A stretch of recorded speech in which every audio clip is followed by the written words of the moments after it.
Hi, we're Nia and Mary-Anne from Seren Health Coaching. We are metabolic health coaches who are passionate about good metabolic health for everyone. We also love to chat about all things health and to share as much information as we can with people who want to make changes to their lifestyle but aren't quite sure where to start. We're going to release a new episode every Friday where we talk about a different aspect of health. So do subscribe and let us know what you think. We'd also love to know what you're interested in too. So if there's something that you'd like us to have a chat about, do send us a message and we'll do our best to cover it soon. Hello, Mary-Anne. Hi, Nia. What? How are you today? I'm all right. Although Good. it's very snowy here, so I'm trapped in this warm and lovely cottage, which Oh, is how rather awful for you. rather delightful. Uh, You're living my dream because you're going to go and put the fire on I now and then you're can't. going to I be like can't. Yes, in I an can't Agatha get Christie out. novel.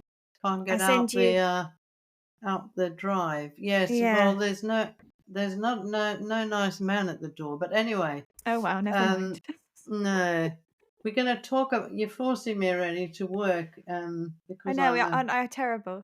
I just thought we yeah. might have a chat about the sugar roller coaster today. Yes, our favorite. It's probably the thing that I found out about all those years ago that most explained to me Mm. um, what how things went wrong for our metabolisms. And when you Yes. think about the whole setting for this, was that we were designed really for scarcity. Um, Metabolically. So we were designed to live in a food scarce environment. And unfortunately, we don't now. And I don't think we've ever made a serious adjustments physiologically. So Mm. that's where this sort of roller coaster comes from. When you think about, people who hunted and worked really hard to find fuel, Mm. and maybe some fruits occasionally, seasonally, and maybe honey as a very special sort of Treat. treat when Mm. they found a hive somewhere. So I But they think didn't have Tesco Express round the corner, did they? no, exactly, and I think this is where so much of it has gone wrong. So let's talk about that sugar roller coaster and how it works and why it's so important to understand it. Okay, so if we go back to basics then, and what our bodies do, Yeah, so they need fuel for energy. yeah, So it's important that obviously anything that we eat, our body can extract, break that yeah, down, either beginning in our mouth or through our digestive system to use as yeah. fuel for energy. But the other problem that we've got is that we need to control our blood sugar. So when our fuel is broken down for energy, that increases our blood sugar, but we have to control it within quite a tight range. And Right. the reason that we need to do that is because some of our tissues are incredibly sensitive to high levels of sugar in the blood. So we have to Okay. prevent that damage. So, when people are diagnosed with diabetes, often Yeah. they've had issues with their eyesight, Yeah. or they've had problems feeling in the nerves in their hands and their feet, Yeah. things like that, because Yeah. prolonged high blood sugar can affect those tissues. Yes. So when we eat foods that release a large amount of sugar, Yep. this provokes a response from another hormone called insulin, which is the hormone that brings those blood sugar levels down and protects you from the harmful effects of abnormally high blood sugars. It's an Mm, incredibly clever biofeedback process, basically. yeah. So So, that's when the body is working in harmony and yeah, balance, all is well, isn't it? And so ultimately, why should we be worried, I suppose, about blood sugar spikes if yeah. our body is just responding exactly in the way that it should? In some ways, we shouldn't. So, if we are very active and we're Yep. eating a pretty balanced, nutritious diet that is not necessarily spiking our blood sugars abnormally, all would Mm, be well because your insulin response would function really well. It would bring your blood sugar down, it would keep it within that sort of healthy range.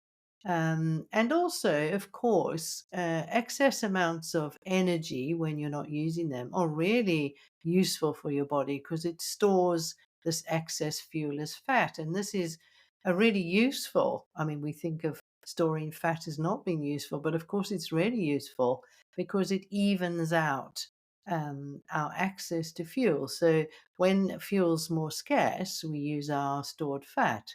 So we don't just use energy coming in because we'd all fall over if we didn't have enough to eat. Mm. We can, we've got those stores for evening out our energy. But So it's like a if little you're backup, isn't it? continually, yes, it works really well when you think about it. But if you're continually eating more energy than you require, Mm. something goes wrong because you remember your response is to have more insulin because the Mm. insulin's having to deal with the sugars. Either it's going to allow your cells to use that sugar if it's needed, or it's going to store it. But either or, you're going to have higher levels of insulin for longer if you're continually taking in fuel that's spiking those blood sugar levels above where your body wants them to go. And the result of this is that we get less sensitive to the functions of insulin. And this is a Mm. really, I think, quite hard concept to understand. But in response, every time our body responds to a rise in high blood sugars, it releases more and more insulin. And this accounts for that lack of sensitivity. Yeah. So then the problem is that, we repeatedly give ourselves more food than we need, more energy than we Yeah, need. We release more and more insulin to deal with the fact that we need to bring that blood sugar down. And remember that our westernized diets are not the healthiest. We're having no, a big latte with syrup, sugar added to it, and then we're having a yeah, muffin alongside it. So in no yeah. way were we built to deal with that amount of sugar all in one No, go. especially sitting at our computer. Yeah, Yeah, exactly. And then, insulin being quite a clever little hormone has another function, which is the other name of insulin sometimes is the hunger hormone. So yes. you've got more and more insulin flooding your system Mm, because you've got your body saying it's not sensitive anymore. I can't get the blood sugar down. I need to release more insulin. So it hammers away, giving you all this insulin. You've then got all of this insulin in your system, meaning your body responds with your hunger cues. So you don't feel great because your insulin is driving your blood sugar down as quickly as it possibly can to stop it from hurting you. But then you feel really hungry. So in response, you yeah, eat another sugar laden snack because you think, oh, well, I need fuel and I need it now because I feel really wobbly. You kind of sometimes yeah, get those hypo symptoms. So yeah. you stuff it in really quick. And then what happens? You're off on the roller coaster. So, you know that sort of story that you have, I don't know, some cereal for breakfast with some orange juice to wash it down with, maybe even add a piece of toast with some marmalade, and you get a real spike in sugar. You get the corresponding spike in insulin, but that insulin level is going to drop slower than the sugar level does. So you're Mm, left now with excess insulin in your bloodstream. And by 11 o'clock in the morning, you cannot believe it, but you're really hungry. And you mm, think this is just because you're a bad person or lack willpower or whatever, but it really isn't. You are yeah, genuinely hungry because that hungry. insulin is saying, "Look, I haven't got enough to work on here. I've had to squirt a lot of insulin, and now this insulin's got nothing to do." So it makes you hungry. And of course, the other main um, function of insulin is it's a champion fat storer. So Yeah. you're now going to store that excess energy while you're still at your computer and you're hungry. This seems like a very unfair scenario to me. So, at that point, you've had your breakfast, you've gone on this sugar roller coaster. I think if we carried on that analogy, that's when you'd be like, Yeah, oh, well, I fancy a piece of cake or I yes, fancy a biscuit to keep me going, to kind of top me up, tide me over. yeah, And then eventually you get to lunch and you've yeah, done another same little thing. peak and Yeah, trough. So then you maybe have a sandwich yeah, or some pasta. yeah, And because we don't eat the proportions of those refined carbs that our body can deal with, but we give excess, then again, we're back on that roller coaster throughout the day. Yeah. Yeah. So I think most people, when we talk to them, say, "Oh, I have a really healthy diet," but they neglect to mention sort of those added sugars that come in the Mm. middle because you are hungry and you genuinely Yeah. are hungry. You're not Yeah. making it up. Yeah. What if you changed your breakfast and say you started to have, I don't know, let's take our favorite breakfast, Nia, which is berries, Greek yogurt, nuts, seeds. Would you notice a difference in appetite? And would you stop the beginnings of that roller coaster? Well, absolutely. That is one of the best ways, in fact, to resensitize your body. So instead Yeah. of choosing meals or food that give you that rapid spike in Yeah. energy, we advise you to mix your macronutrients so you get Yeah. a good mix of protein, healthy fats, fiber, Yeah. and you can of course include a small amount of carbohydrates in that, but try not to sort of add any extra sugars. So don't be the Mm. kind of, "Oh, I'll No, have don't put syrup on top. No. honey or Yeah. agave nectar or whatever," because that is actually defeating the point. Honey's But honey's very, very natural and surely has great nutrients, but we'll talk about that another time. yeah, I mean, look, I don't think we were meant to have honey in the quantities No, that we're adding no. it. Let's put it that way. Not in Um, jars, no. no, we're not Winnie the Pooh. Ultimately, if you can get that sort of mix right, you will notice Yeah. and you'll know when it's right because you'll have Yes. eaten your breakfast. You won't get that buzz of sugar, and you'll be able No. to sit at your desk for 3 or 4 hours before you think, "Oh, Yes. actually, it's lunchtime now. I need to eat." Which Yes. is really a helpful idea of that you've done it in the right way. So you stop the roller coaster right from the beginning. It's often the first meal of the day that starts it. Of course, it can start later in the day. And I mean, lots of people don't eat breakfast, but will get starving sort of mid morning and they'll start the roller coaster then. Yeah, so it's not an 8 a.m. breakfast that's the They, problem. no, a muffin and a latte mid morning starts the same roller coaster. It's just at a different Yeah. time of day.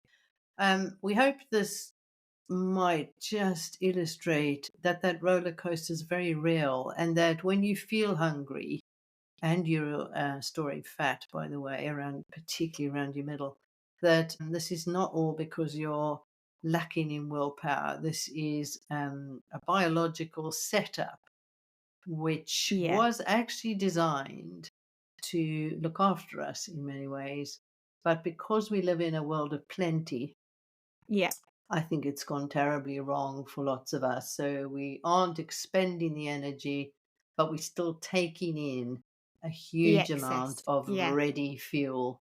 And it's just a recipe for disaster for most of us. And it'll catch most of us out in the end. I mean, some of us are more susceptible to this than others. So some of us Yeah. will last longer in our environment. But if we don't know it and change that sort of macronutrient mix and how we eat and the Mm. quality of what we eat, we will eventually get stuck with this roller coaster. Yeah. Absolutely. Right. Cool. Okay, so get off the roller coaster. It's bad for your health. I don't like roller coasters anyway. They terrify me. No, I've always been really terrible, but we know some people really love them, and maybe they also love this roller coaster, Toaster of sugar. Who actually. knows? Maybe there's a Yeah. correlation. Can you imagine Yeah, if we did a well, study? I think there probably is a cortisol correlation, Yeah. actually. Anyway, luckily Interesting. I don't like the roller coaster, but I have always been surprised at how easy it is to moderate appetite if you change the Mix. provocation of Mm. that fuel. And Yeah. and actually, I love to get people to associate Mm. the changes with how they're feeling. So if you want Yes. to get a clear Yes. idea, have breakfast one day, toast, marmalade, Yeah. orange juice, keep a Yeah. little record of how you feel throughout the day and Mm. when you want to 1 to eat. 10. Yeah. Hunger. Yeah. And then the next day, change your breakfast to some mixed berries, yogurt, Greek yogurt, some nuts, and some seeds, and then do exactly the same thing. And I promise you, you will Yeah, notice the you'll notice the difference. difference. Yeah. And I never believed it till it happened to me. I always thought people were probably making it up, but I really remember feeling incredibly smug when I realized I could get to lunch and not really feel like those things in the coffee room at 11 o'clock. It's such a Yeah, gift, honestly. And you it realize then really it is. wasn't actually because you were bad, it was because you were starting that roller coaster. And it's so easy to interrupt once you understand. Stress also Yeah. has a part to play in these roller coasters, by the way. We just touched on stress, but there's, other bits to this roller coaster because there's other hormones at work here, one of them being cortisol. But we'll tell you that in a different story, maybe. Yeah. Cool. Okay. We'll see you next week Okay. then, Marianne. Don't ride any See you roller soon. coasters while I'm not with you. Yeah, there's always a potential. Yes. See See you you soon. soon. Bye.